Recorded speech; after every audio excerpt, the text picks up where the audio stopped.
నేను పోయినప్పుడు వస్త్రానికి బదులు కాగితాన్ని కప్పండి, కవితలు రాసుకుంటాను. తీరా బుడ్డిని ఓ పెన్నును బ్యాగులో ఉంచండి. మనసులో ముళ్ళు గుచ్చుకున్నప్పటి పాటో, గాయపడ్డ గెజిలో గుండె లోయల నుంచి జాలువారొచ్చు. సెల్ ఫోన్ మర్చిపోయారు, బోరు కొట్టి చేస్తాను.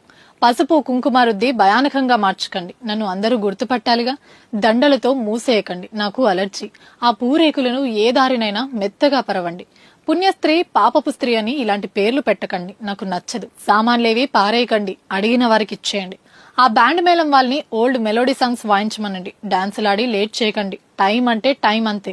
మంగళవారమో అమంగళవారమో పాడెకు కోడిపిల్లను కట్టి హింసించకండి. బడికి కబురు పెట్టండి, నేను బ్రతికిన క్షణాలు గుర్తుపెట్టుకుని వాళ్ళు సెలవిచ్చుకుంటారు. దింపుడు గల్లెం దగ్గర చెవులు గిల్లుమనేలా పిలవకండి, నన్ను తలుచుకునే వారెవరో నాకు తెలుసు. డబ్బులకు ఇబ్బంది అక్కర్లేదు, పక్క వాళ్ళ కట్లో ఖాతా ఉంది. అన్ని రోజులు ఇక్కడే ఉండండి. ఏం మళ్ళీ మళ్ళీ చేస్తానా ఏంటి? నేను కాదుగా. మట్టిలో కప్పెట్టకండి, పురుగు పుట్ర అంటే భయం నాకు. కాకపోతే కాస్త చూసి తగలపెట్టండి, చుట్టుపక్కల మొక్కలుంటాయేమో. గంధపు చెక్కలతో కాలడం కన్నా జ్ఞాపకమై పరిమళించడమే ఎక్కువ నాకు. పనిలో పనిగా నా నవ్వులు కన్నీళ్లు ఆవిరైపోతున్న కాష్టం దగ్గర కవి సమ్మేళనం పెట్టండి. నేను ఉన్నట్లు ఉంటుంది, విన్నట్లు ఉంటుంది. ఇలా తన అంత్యక్రియలు ఎలా జరగాలో రాసుకున్నారామె.